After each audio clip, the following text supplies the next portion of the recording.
이 백성은 내가 나를 위하여 지었나니 나를 찬송하게 하려 함이니라. 이스라엘아 들으라. 우리 하나님 여호와는 오직 유일한 여호와이시니 너는 마음을 다하고 뜻을 다하고 힘을 다하여 내 하나님 여호와를 사랑하라. 아멘. 우리 전심으로 하나님 아버지께 찬양을 드립시다.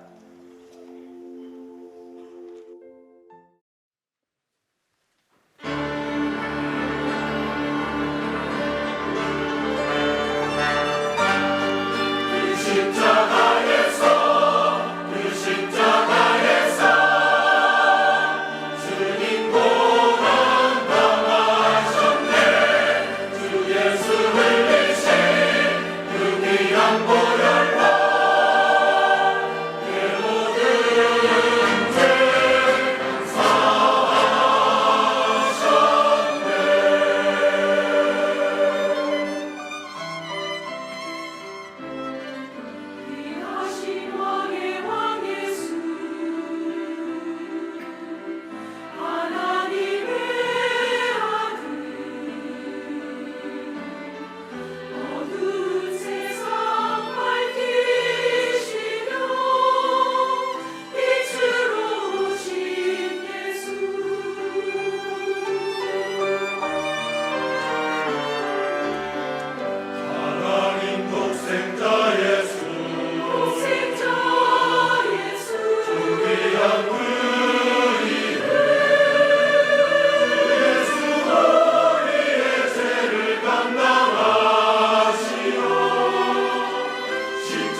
이제 우리 하나님의 말씀을 보겠습니다. 사사기서 21장 25절 말씀입니다. 사사기서 21장 25절. 이는 살아계신 하나님의 말씀입니다.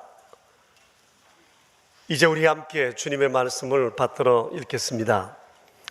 그때에 이스라엘에 왕이 없으므로 사람이 각기 자기의 소견에 옳은 대로 행하였더라. 아멘. 이스라엘에 왕이 없으므로 사람들이 각기 자기의 소견에 옳은 대로 행하였다. 이 본문 말씀은 사사기의 분위기를 한눈에 보게 해주는 구절입니다. 이 구절이 17장부터 21장까지 거듭 4번에 걸쳐서 나오고 있습니다. 뉘앙스로 보아서 사사시대에 대한 역사평가는 매우 부정적이다 말할 수가 있습니다. 왕이 없으므로 사람마다 자기 소견에 옳은 대로 행하였다. 여러분, 이게 무슨 뜻이죠? 왕이 없다고 했어요. 사실은 왕이 없는 게 아니었어요. 만왕의 왕이신 하나님도 계셨고 시대마다 하나님 보내신 사사도 있었습니다. 그리고 12지파마다 지파장들도 있었습니다. 그럼에도 불구하고 왕이 없었다고 하는 것은 리더를 리더로 인정하지 않으려 했다는 것이고 스스로 왕이 되려 했다는 얘기입니다. 누구도 간섭받지 않고 살기 원했고 매사에 자기 소견에 좋은 대로 자기 하고 싶은 대로 하길 원하는 사람들이 그 시대에 많았다, 그런 얘기입니다. 일이 그렇게 되다 보면 자연스럽게 입김이 센 사람의 의견대로 모든 일들은 돌아갈 수밖에 없을 것입니다. 결국 힘이 정이고 힘이 윤리가 된 사회, 그것이 바로 사사시대였다고 할 수 있어요. 더 큰 문제는 힘대로 해놓고 그것을 하나님의 뜻이라고 정당화했다고 하는 것입니다. 우리가 지난 주간에 사사기를 읽는 본문인데 아마 읽어보신 분들은 이런 사사기의 분위기를 대충 짐작하실 거라고 생각을 합니다. 여러분 생각해 보세요. 가정과 사회 그리고 정부 조직 안에서 너나 할 것 없이 자기 자신을 왕이라고 여긴다면 굉장한 트러블이 있을 수밖에 없었을 것입니다. 서로 경쟁해야 하고 서로 지지 아니하려고 많이 싸워야만 했을 겁니다. 이러한 사사시대의 그 시대를 한마디로 어떤 사회냐고 요약한다면 몰도덕한 사회였다고 말할 수가 있을 것입니다. 이 몰도덕한 사회의 심각한 상황에 대해서는 제가 좀 뒤에 17장부터 21장을 통해서 여러분에게 말씀을 드리겠습니다. 자, 근데 그 사회가 처음부터 그랬던 것은 아니었습니다. 여러분 아시지 않습니까? 여호수아가 떠나기 전에 백성들 앞에서 그랬어요.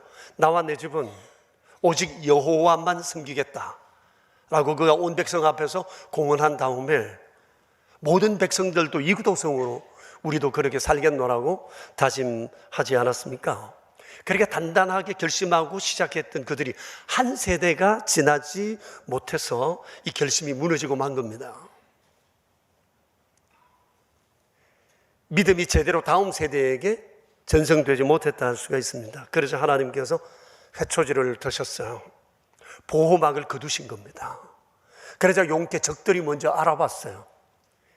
주의 백성들을 만만히 보기 시작하고 영토를 침범하고 괴롭히고 전쟁을 일으켰어요. 나라가 아주 어려워졌습니다.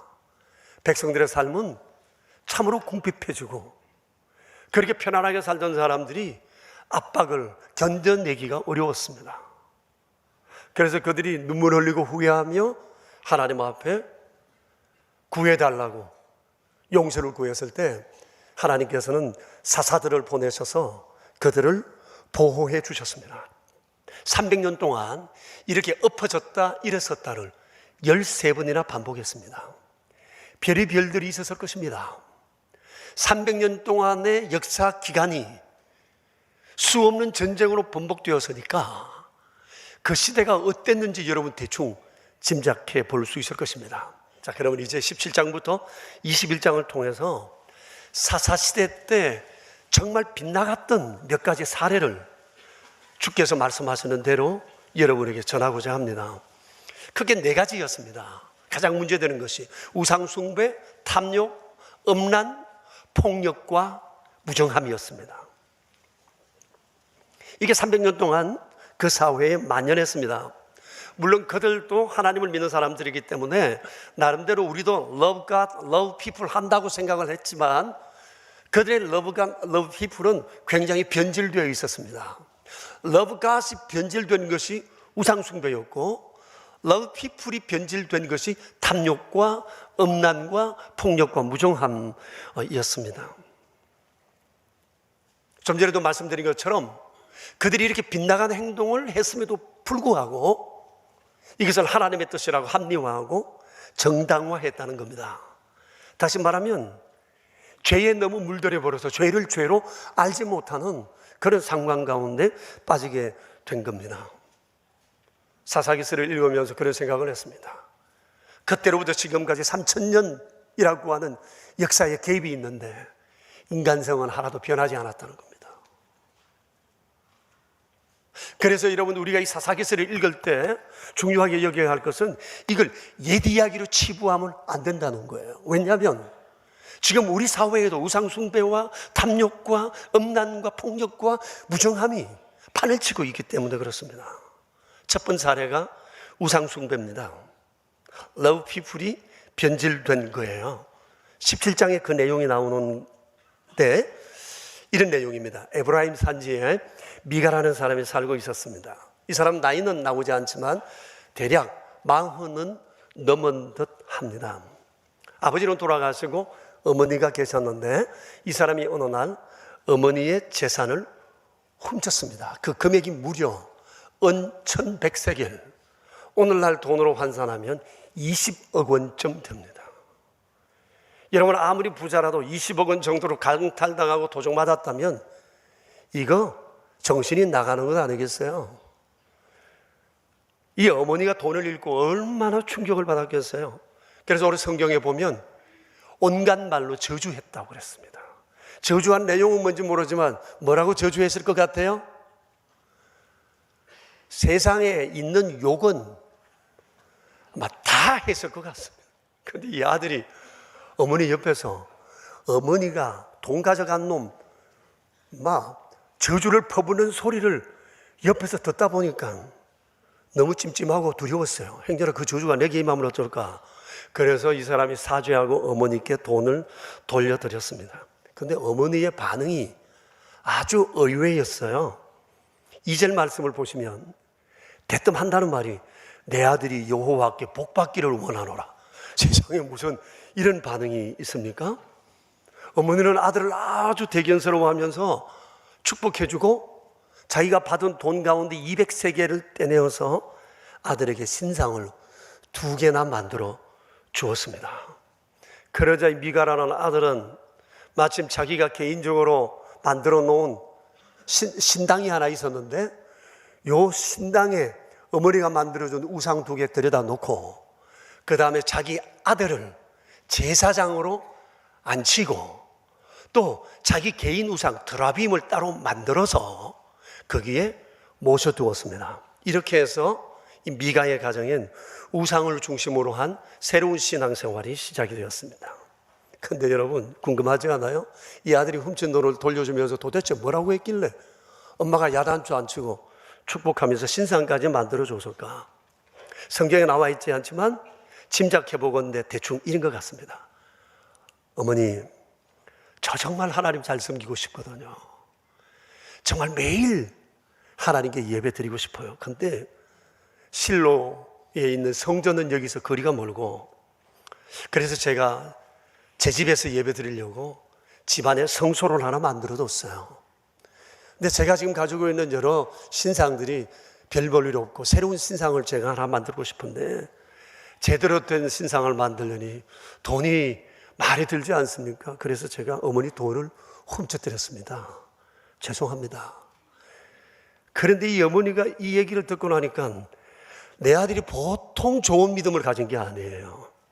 하나님을 잘 섬기고 싶다고 개인 신당까지 만들었으니 매일 하나님을 예배하며 살고 싶은 마음을 가졌으니 눈물나게 고마웠던 겁니다. 그래서 거금을 들여서 아들에게 신상을 만들어 주었습니다. 그것도 최신형으로 하나가 아니라 2개를 만들어 줬어요. 여러분, 이 모자 제 멋대로죠. 자기 생각대로 사는 거예요. 빗나가면 한참 빗나가요. 열심은 있어요. 러브갓에 대한. 근데 타락한, 변질된 러브갓이었습니다. 그래서 17장 6절에서 하나님께서 이에 대해 이렇게 말씀하십니다. 그때 왕이 없으므로 사람마다 각기 자기 소견에 좋은 대로 행하였다고 했어요.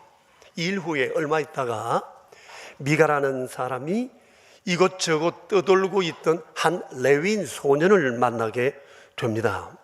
그리고 그에게 대뜸 이런 제안을 합니다.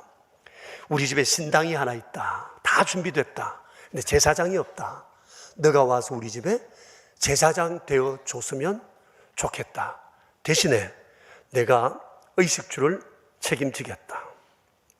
아마 엉터리 자기 아들 제사장보다는 명색이 레위인인데 좀 본때 있게 이 사람을 제사장으로 세우면 되겠다 싶었어요. 근데 이 레위 소년이 그러겠다고 승낙을 합니다. 둘 다 정신 나간 겁니다. 왜냐하면 이게 불법이거든요. 레위인이라도 제사장이 될 수가 없어요.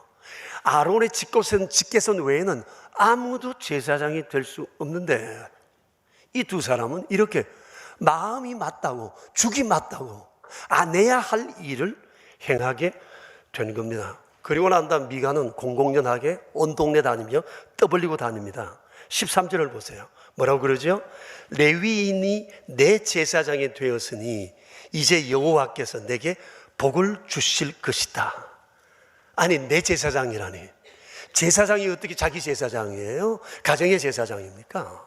그럴 수가 없는 거거든요. 이게 제대로 된 사람이 아니에요. 여러분 보십시오. 미가라는 사람 열심은 있어 보이는데 그의 신앙은 변질되어 있었다는 거예요. 보세요. 개인 예배당에, 우상 숭배에, 개인 제사장에. 여러분, 하나님 열심히 섬기는 건 좋아요. 바르게 열심히 섬겨야죠. 하나님이 원하시는 방법대로 해야죠. 내 느낌대로 감을 따라 자기 생각대로 이렇게 열심히 섬겨서는 안 되는 겁니다. 그리고 이 사람의 신앙의 목적은 하나입니다. 어떻게든 복을 받자는 겁니다. 돈, 복, 성공. 이 사람이 하나님을 섬기는 목적이었죠. 신앙의 목적이었던 겁니다. 참, 이 사사기에서 17장을 보면 전체가 돈 얘기로 시작해서 돈 얘기로 마칩니다. 그리고 중간에는 어떻게 돈을 벌고 돈을 활용하고 돈을 얻을 것인가에 대해 관심입니다. 돈으로 시작해서 돈으로 마치는 얘기가 이 17장입니다. 매우 하나님께서 의도적으로 기록해 놓으신 겁니다. 이것이 그 당시 대부분의 사람들의 관심사였다고 하는 것을 가르쳐 주고 있는 겁니다. 이런 빗나간 열심이 오늘날 한국 교회 안에도 종종 나타납니다. 그것이 많은 문제를 일으킵니다. 열심히 하는 것 좋아요. 열심만으로 안 돼요. 바르게 열심히 하느냐, 이게 굉장히 중요한 것입니다. 두 번째 사례가 탐욕에 관한 것인데 18장에 기록되어 있습니다. 단지파의 얘기가 나옵니다. 여러분 1절을 보시면 단지파가 거주할 땅을 구하러 다니는 중이라고 말씀하고 있어요. 그러니까 이 내용이 18장에 기록되어 있지만 사사시대 말기에 대한 얘기가 아니라 이제 땅을 각 지파에게 나누어 준 사사시대 초기의 얘기라고 말할 수가 있습니다. 이 단지파의 정탐꾼들이 땅을 구하기 위해서 이곳저곳 다니던 중에 미가의 집에 들렸어요. 그리고 이곳에서 레위인 소년 제사장의 얘기를 듣고 어디로 가다가 라이스라고 하는 곳에 들리게 됩니다. 거기 가봤더니 너무 잘 사는 겁니다. 평안한 겁니다. 아무런 염려가 없는 곳이었어요. 탐이 났습니다. 갖고 싶다는 마음이 들었어요. 그래서 돌아와서 정탐 보고를 합니다. 18장 10절을 보십시오. 이렇게 얘기를 합니다. 너희가 가면 평화로운 백성을 만날 것이요 그 땅은 넓고 그곳에는 세상에 있는 것이 하나도 부족함이 없느니라. 하나님이 그 땅을 너희 손에 넘겨주셨느니라. 이 땅을 하나님께서 우리에게 주셨다고 그렇게 합리화하는 겁니다. 여러분, 언제 하나님이 그 땅을 자기에게 주셨습니까?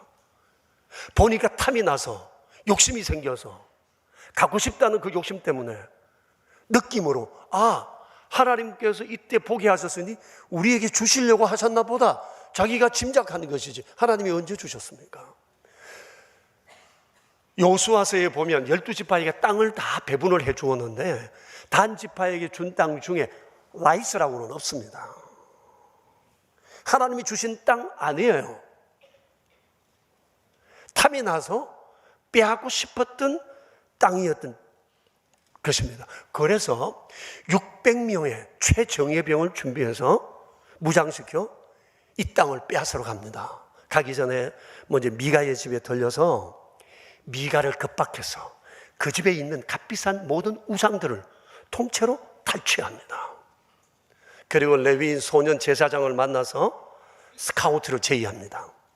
19절에 보면 네가 한 사람의 제사장이 되겠느냐, 한 지파의 제사장이 되겠느냐 하면서 콜했습니다.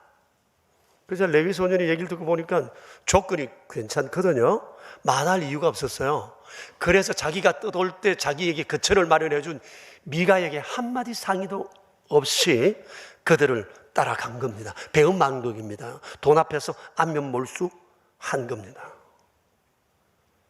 그리고 이 단지파의 최정예병들이 평화롭게 살고 있던 라이스라고 하는 곳에 가서 그곳 사람들을 죽입니다. 사정없이 죽입니다. 그리고 그곳을 빼앗아 그곳에 정착합니다. 그리고 그곳 이름을 라이스에서 단으로 바꾸게 됩니다. 힘으로 밀어붙인 겁니다. 힘으로 원하는 것을 얻은 겁니다. 힘이 정의예요. 힘이 윤리예요. 힘이 법이었어요. 그 후 시간이 흐른 다음에 이들이 그곳에서 모세의 직계손을 만납니다. 그러다가 제사장 바꿔야 되겠다고 생각이 든 겁니다. 그리고 모세 직계손에게 제안을 합니다. 우리 집안의 제사장이 되어달라 콜한 겁니다. 오케이. 사인을 받고 아마 모르기는 해도 레위 소년의 제사장을 쫓아낸 것 같습니다. 우리 집파도 좀 태나는 제사장을 모시고 싶다는 생각이 그들에게 있었을 것입니다. 이쪽보다는 저쪽보다는 이쪽이 좀 명망가 집안이거든요. 이쪽 주의 종이 경력도 좋고 학력도 좋고 집안 배경도 괜찮거든요. 그래서 자기 집안의 제사장으로 뽑은 거예요. 여러분, 이 단지파의 탐욕은 끝을 몰랐습니다.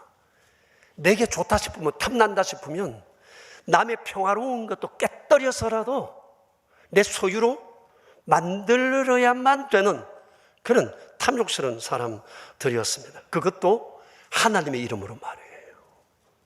그리고 정의라고 정당화하고 합리화하면서요. 이 태도가 그 당시 단지파의 문제만은 아니었어요. 힘이 없어서 그렇지 힘만 있다면 모든 사람들은 이런 식으로 자기 주변을 챙기고 소유하게 되었던 겁니다. 그때뿐이 아닙니다. 지금 3000년이 지난 지금도 여전히 이런 일들은 우리 주변에서 계속 벌어지고 있습니다. 세 번째 사례가 음란에 관한 것인데 19장에 나옵니다. 이것은 음란을 넘어 폐륜이었습니다. 에브라임 산지에 살고 있는 한 레위인이 본 부인을 두고 딴 살림을 차린 거예요. 성경에는 첩이라고 얘기를 하고 있습니다. 레위인이라면 성전에서 하나님을 섬기기 위해 구별된 지파의 사람이잖아요. 근데 이 사람의 성윤리가 이 정도라면 그 시대 사람들의 성적인 타락이 어땠을까 우리가 대충 짐작할 수가 있습니다. 그 시대 힘 있는 사람들은 대부분 그랬던 것 같습니다. 여러분, 우리는 기도원을 잘 압니다. 그가 얼마나 대단한 사사입니까? 6장 이후에 기도원에 대한 많은 내용을 할애를 하고 있습니다. 그런데 기도원이 그토록 능력 있는 사사로 활동을 했으면서도 성윤리는 엉망이었습니다. 그 사람이 바람을 피우고 첩을 얻어서 새로운 부인을 얻어 낳은 자식이 아들만 70명이었습니다. 일부 예배 때도 놀라지 않지만 여러분도 별로 놀라지 않으시네요. 아니 70명의 자식을 낳았다니까요. 아들만. 근데 이게 기도원뿐만 아니고요, 사사들 중에 힘 있는 사사들은 자식이 30명, 40명 보통 그랬어요. 힘만 있으면 이런 일을 하는 거예요. 그래도 중에 좀 전에 말씀드렸던 이 딴 살림 차렸던 레위인 집에 문제가 생긴 겁니다. 그 내용을 19장 2절에서 이렇게 기록하고 있습니다. 보십시오. 그 첩이 행음하고 남편을 떠나 유다 베들레헴 그의 아버지의 집에 돌아가서 거기서 넉 달 동안 지냈다 그랬습니다. 이 두 사람이 눈이 맞아서 딴 살림 차린 지가 얼마일지는 모르지만 여인이 지금 행음을 한 겁니다. 19장 내용 전체를 읽어보면 아마 맞바람 피운 게 아닌가 그렇게 생각이 되어져요. 예. 왜냐하면 이 여자가 행음을 하고 남편에게 미안한 기색도 없이 친정으로 가버렸잖아요. 그럼 넉 달 뒤에 이 남편이 자기 여자 찾아가가지고 다정하게 말했다, 이런 것으로 바로 봐서 뭔가 좀 꿀린 게 있는 것 같아요. 그래서 정말 넉 달쯤 지나서 이 사람이 자기 여자를 찾으러 갔습니다. 5일 동안 장인 집에 머물다가 자기 집으로 돌아오는데 해가 저물어 여부스라고 하는 곳에 들렸다가 한 노인의 집에 들어가 하루를 머물게 되었습니다.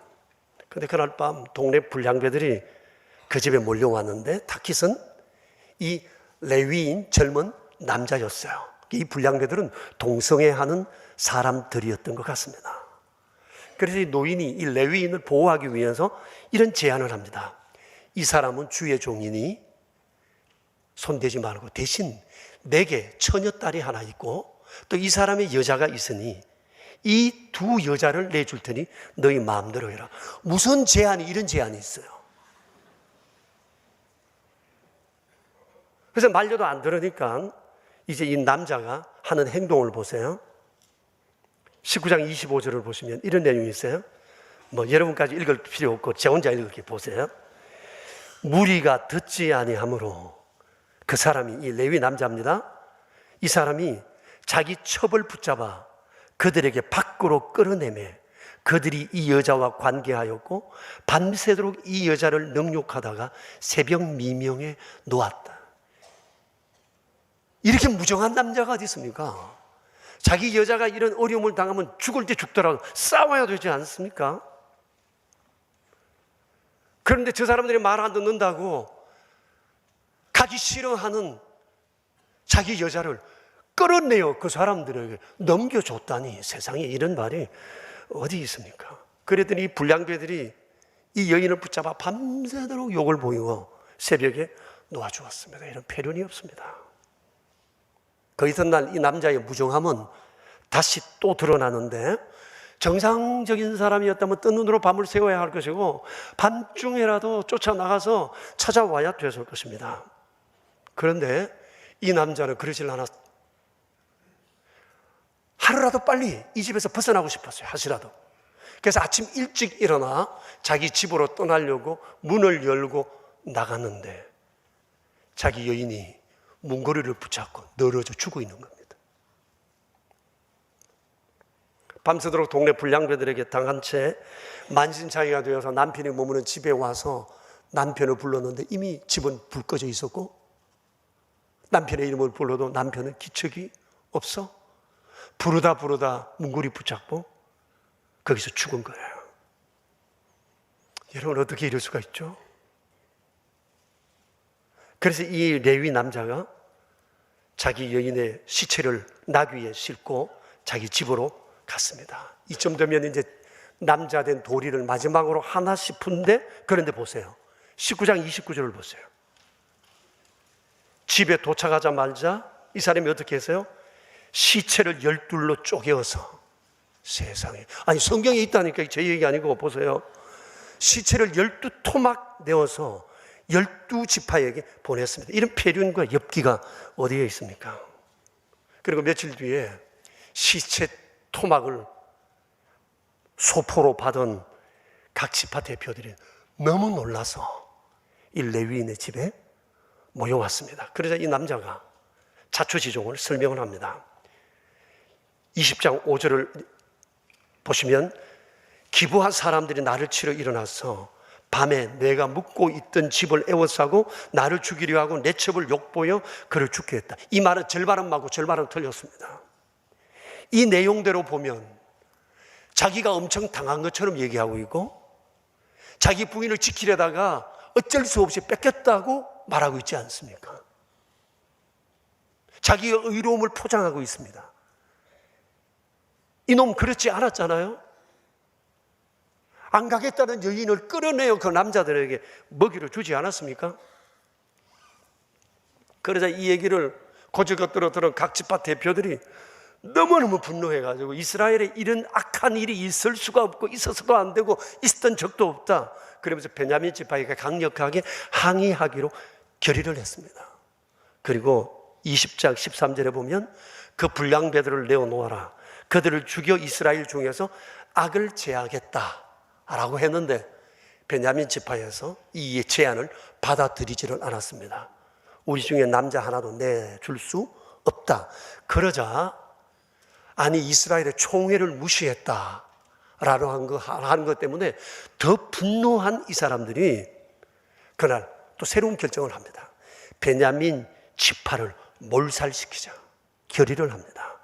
그리고 신앙의 이름으로 정의의 이름으로 동족끼리 전쟁을 선포하게 되었습니다. 그리고 피비린내 나는 전쟁이 일어났습니다. 이 전쟁으로 자그마치 죽은 군인 수만 10만 명쯤 됐습니다. 10만 명의 장정이 죽었고 수많은 여인과 아이들의 피해는 이루 말할 수가 없었습니다. 그래도 분이 안 풀린 이 사람들이 20장 48절을 보십시오. 베냐민 지파의 모든 여인과 아이들과 가축들도 죽이고 성읍은 불태웠습니다. 이래서 그때 베냐민 지파의 인구는 거의 다 죽고 남자 600명만 남게 되었습니다. 그래도 분이 안 풀려서 이런 베냐민 지파는 응징해야 된다는 이유로 베냐민 사람들에게는 절대 우리의 딸들을 주지 말자고 전부 다 맹세했습니다. 여러분, 사람이 어쩌면 이렇게 잔인할 수가 있죠? 쥐도 구멍을 내어놓고 쫓으라는 말이 있습니다. 근데 이들은 정말 너무너무 무자비합니다. 이 전쟁의 최대 피해자는 베냐민 지파였지만 전쟁의 후유증은 각 지파에 미쳐서 엄청났습니다. 그래서 그 후에 모든 지파가 베델에 다시 모였습니다. 그리고 전쟁을 후회하면서 하나님 앞에서 아침부터 저녁까지 통곡하며 부르짖고 울었습니다. 그래서 2절과 3절에 보면 이렇게 얘기합니다. 이스라엘의 하나님 여호와여, 어찌하여 이스라엘에 이런 일이 일어나게 하소서. 이스라엘 중에 한 지파가 없어지게 되었습니까? 그리고 아침 일찍 일어나서 그들이 번제와 화목제를 드렸습니다. 이 화목제란 화해를 위한, 화평하며 지내겠다는 하나님을 향한 약속이거든요. 그리고 남은 600명 베냐민과 함께 좀 평화를 선포하고 화해하고 싶었습니다. 그래서 화해를 모색해야 되겠다고 생각한 이들이 겨우 생각해낸 것이 뭔고 하니 남은 베냐민 600명의 남자들에게 짝을 지어 주자는 겁니다. 남자들의 생각이 맨날 그것만 생각해요. 이게 제 얘기가 아니고 임상 실험을 한 그 사람들의 전문가들의 얘기예요. 남자들은요, 부부 싸우고 난 다음에도 성관계 한번 하면 자기 아내가 마음이 풀어질 줄 알고 그렇게 시도하는 남자들이 얼마나 많은지 몰라요. 이것도 보세요. 사람 다 죽여놓고 600명 남은 사람들에게 여자 하나 줄게 하고 달래고 서로 양쪽이 그렇게 합의를 봅니다. 또 이런 남자들. 그런데 문제가 생겼어요. 좀 전에 이들에게 우리의 딸들은 절대 주지 말자고 맹세를 했잖아요. 난관에 부딪힌 겁니다. 그래서 그들이 이들에게 짝을 찾아줄 희생양을 찾았는데 그게 바로 베냐민과의 전쟁에 함께 가지 않은 길르앗 야베스 사람들을 죽이든지 이들 중에 딸들을 차출해서 보내자고 작정을 하고 길르앗 야베스의 딸들 400명을 강제로 차출해서 베냐민 지파와 혼인을 시켰습니다. 그리고 남은 200명은 여호와의 절기 때 올라오는 여인들 중에서 베냐민 남자들이 골라서 취해 가도 묵인하도록 새로운 법을 만들어 정당화했습니다. 21장 22절을 보십시오. 누가 와서 건의를 한다 해도 이는 죄가 아니고 이에 대해서는 누구도 책임을 물을 수 없다. 여러분, 얼마나 제멋대로입니까? 예? 자기들 하고 싶은 대로 하고는 하나님의 뜻이라고 정당화시킨 겁니다. 이게 그 당시 남자들, 그 사회의 모습이었습니다. 힘이 정의였어요. 윤리였어요. 힘이 곧 법이었습니다. 정말 몰도덕한 사회가 아닐 수 없습니다. 양심도 부끄러움도 없습니다. 인간성이 완전히 무너진 겁니다. 그러니 이런 사람, 이런 사회, 이런 국가가 어떻게 온전할 수 있겠습니까? 그러니까 13번을 엎어졌다, 일어섰다를 반복했죠. 이렇게 300년을 지내왔어요. 300년 동안 이렇게 13번을 엎어졌다 일어났다고 했다면 그 나라 꼴이 어떻겠어요? 에? 사는 게 아니었을 거예요. 너무너무 힘들었을 것입니다. 그런데 여러분 어떻습니까? 이게 남의 얘기 아니잖아요. 사사시대 사람들이 한 짓이 오늘날 우리 사회에 일어나는 일과 전혀 다를 바 없다는 사실을 우리는 알게 됩니다. 보세요. 내 목적을 이루기 위해 신앙을 수단화하고 내가 원하는 것을 얻기 위해 수단과 방법을 가리지 않고 음란을 저지르면서도 이것을 마치 잘난 것처럼 훈장처럼 달고 부끄러워할 줄 모르고 폭력을 행하면서도 이것을 정당화하는 그런 사회, 사사시대와 판박이지 않습니까? 왜 그랬나요? 3000년의 세월이 흘렀는데 왜 이런 일은 달라지지 않았을까요? 인간성이 변하지 않았기 때문에 그렇습니다. 이 인간성에 대해서 오늘 본문에서는 이렇게 말씀하고 있습니다. 왕이 없으므로 사람이 각기 자기 소견에 옳은 대로 가졌다. 다시 말하면 자기가 좋다 생각하면 옳다고 여긴 겁니다. 그리고 밀어붙인 겁니다. 이게 인간의 본능입니다. 여러분, 인간의 본능은 매우 이기적이에요. 철저한 자기 본위주의, 그리고 육체 중심입니다. 이런 인간의 본능은 마치 브레이크 터져버린 자동차와 같아서 어떤 강력한 제동장치로 강력하게 제동시키지 아니하면 자기가 어떻게 될 줄 모르는 그런 상황에 빠지게 된다고 하는 얘기입니다. 인간의 본능을 통제해야 합니다. 그런데 인간의 본능을 통제할 강력한 제동장치가 뭡니까? 오늘 성경은 그게 왕이라고 말씀하세요. 왕은 절대자잖아요. 그러면 인간의 본능을 통제할 이 왕이 누굽니까? 좀 더 쉽게 말하면 내가 세상으로 살면서 가장 무서운 분이 누굽니까? 만약 제게 묻는다면 전 하나님이 제일 무섭습니다. 그래서 하나님의 눈치를 보고 살지 않을 수 없습니다.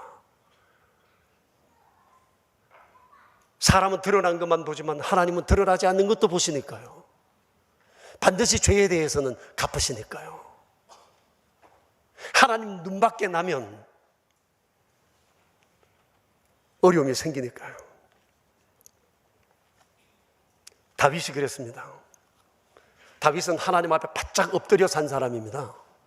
하나님 말씀이라면 끔뻑 죽었던 사람입니다. 그가 남의 여자 가로채고 그 여자의 남편을 죽이고 했을 때 마치 브레이크 풀린 자동차와 같았습니다. 아무도 그를 통제할 수가 없었습니다. 어느 누구도. 자기가 왕이니까. 그때 나다넬이라는 선지자가 나타나서 말합니다. 하나님이 당신이 한 것을 다 보았습니다. 그랬을 때 다윗이 납작 엎드려 눈물로 통회하고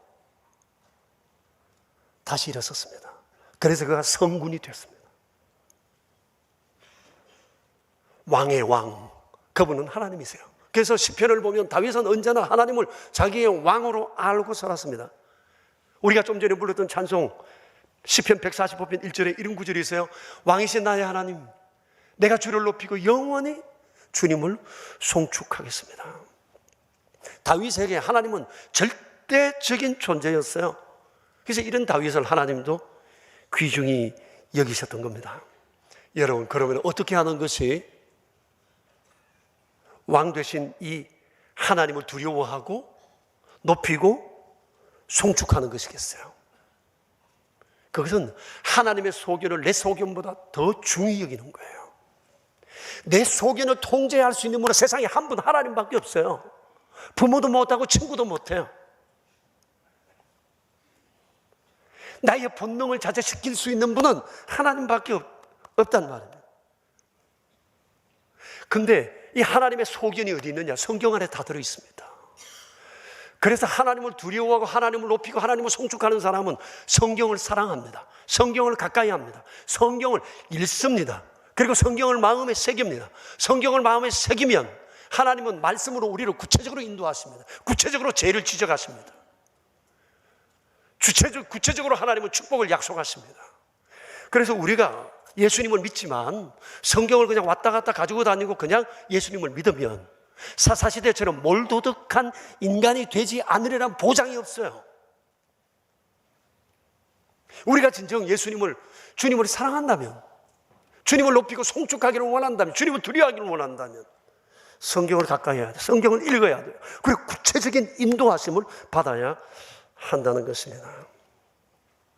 그리고 또 하나, 지난주에 여호수아 24장에서 말씀드린 것처럼 하나님을 온전함과 진실함으로 섬기고,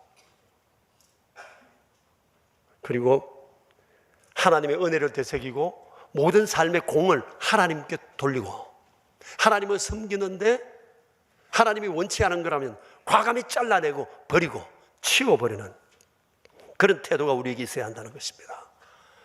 사랑하는 여러분, 우리 주변을 둘러보세요.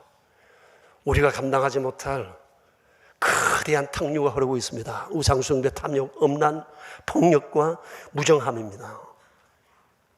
단단히 결심하고 나는 절대 이런 데 표류하지 않으리라고 생각하지만 우리에게는 이것을 이겨낼 힘이 없습니다. 왜냐하면 우리는 연약하고 우리 안에는 그 어떤 것도 감당하지 못할 본능이라는 것이 꿈틀대고 있기 때문입니다.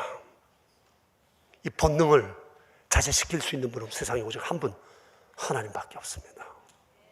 그래서 우리는 날마다 하나님이 나의 왕 되심을 고백해야 합니다. 아침에 일어나서 제일 먼저 고백해야 할 것은 왕이신 나의 하나님, 내가 주님을 높이고 주의 이름을 송축합니다. 이 고백을 해야 합니다. 제가 일전에 여러분 그러셨죠. 아침에 일어나서 침상에서 제일 먼저 무릎 꿇고 해야 할 것이 사도신경을 고백하는 것이라고. 나는 전능하신 하나님을 믿습니다. 이 고백을 하고 시작하라고요. 너무 중요해요. 하루 첫 시간 하나님이 어떤 분인가에 대한 내 믿음과 조율을 하고 시작하면 아름다운 악기의 소리처럼 우리의 인생은 그렇게 날 것이고, 그리고 살아가면서 끊임없이 순간순간마다 우리는 왕이신 하나님 앞에서 내 소견을 통제받아야 한다고 하는 것입니다. 그럴 때 하나님께서 우리를 세워주실 줄로 믿습니다.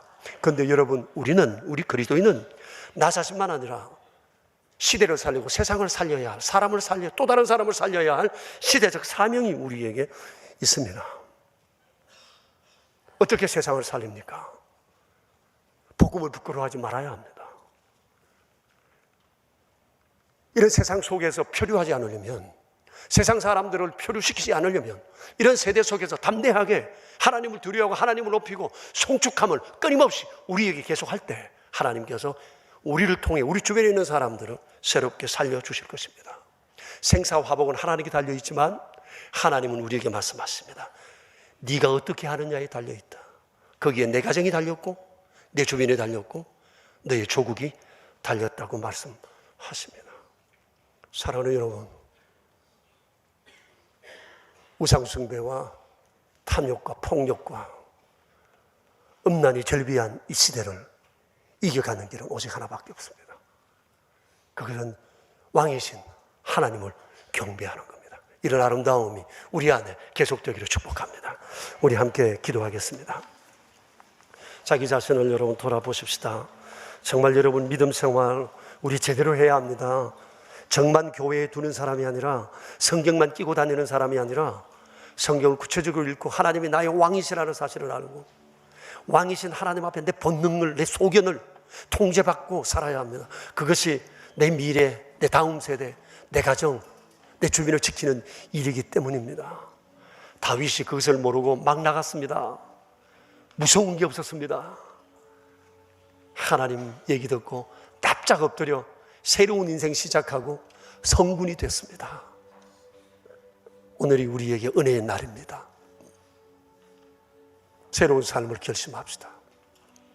우리 시간 합심해서 한 2분 정도 기도하겠습니다. 살아계신 하나님 아버지, 왕이신 주여 감사합니다. 살아계신 하나님, 모든 거 보시고 들으시는 주님, 우리가 죄악 가운데 삽니다. sin 온 세상의 탕류입니다.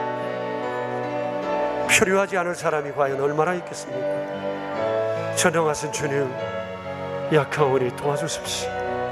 우리가 주를 붙들게 하옵소서. 주님, 본능을 이길 수 있는 길은 오직 하나, 주님밖에 없습니다. 왕이신 주님밖에 없습니다. 주님, 사람이 스스로 옳은 대로 행하는 것을 커버할 수 있는 분은 주님밖에 없습니다.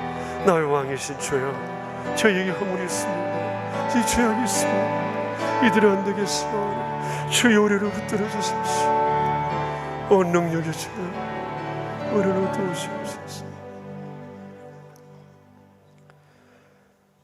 3000년 전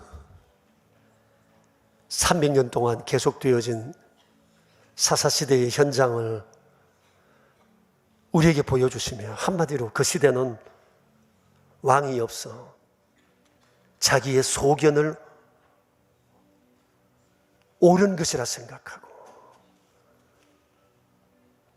부끄러운 줄 모르고 우상숭배와 폭력과 음란과 탐욕의 길로 갔었다고 주께서 말씀하셨습니다. 오늘날 우리 시대 역시도 3000년 전의 상황과 전혀 다르지를 않습니다. 타락한 인간의 본성이 우리를 지배하고 있기 때문입니다. 너무나 노도광풍 같은 것들이 불어와 연약한 우리는 너무나 쉽게 휩쓸려 갑니다. 우리의 본능의 소견을 이길 수 있는 것은, 강력한 통제할 수 있는 분은 오직 왕이신 하나님밖에 없다 하셨으니 주님, 주님께 매여 살기 원합니다. 정말 주님을 두려워할 줄 아는 마음을 우리에게 주시옵소서. 그래서 세상을 이기고 본능을 이겨 세상을 변화시키는 위대한 하나님의 사람들이 되게 하여 주십시오. 다윗이 엄청난 죄악 속에서도 하나님을 깨닫고 다시금 그가 일어나 성군이 되었던 것처럼 전능하신 주님, 오늘 이 자리가 우리의 삶의 새로운 터닝 포인트가 되게 하옵소서. 지난날의 죄를 용서해 주시고 새 길을 걷는 복된 자리가 되게 하옵소서. 주님 예수 그리스도 이름으로 기도합니다. 아멘. 존귀하신 하나님, 우리 아버지, 주의 백성으로서의 삶의 윤리, 태도, 신앙관이 어떠해야 할 것을 저희들에게 말씀하시고 우리의 마음에 가득 담아 세상을 향해 보내시니 한 주간도 주의 이름으로 승리하는 저희 되도록 주님 은혜 베푸시기 원합니다. 저희는 약하오니 날마다 주님을 왕으로 고백하고 살 때 주께서 우리를 강력한 힘으로 통제해 주셔서 세상에 표류하지 않고 주의 영광 드러내는 사람들이 되게 하여 주옵소서. 거룩하신 아버지의 은총을 기억하고 드려진 귀한 예물들이 있습니다. 정성껏 주님 앞에 11조와 감사 예물과 주정헌금, 오른손 헌금과 완달라 선교 헌금과 사랑의 식탁을 구별하여 드린 귀한 손길들을 우리 하나님 복되게 하소서. 주님 오시는 그날까지 복의 통로로 아름답게 사용되게 하옵소서. 우리 구주 예수 그리스도 이름으로 기도드리오며 이제는 길 되신 주님 예수 그리스도의 은혜와 만복의 근원 되신 아버지 하나님의 크신 사랑하심과 성령님의 교통하심이 모인 저희 무리들과 명천의 모든 가족들과 주님의 몸 되신 교회 위에 이제로부터 영원히 함께 계시옵기를 간절히 축원하옵나이다. 아멘.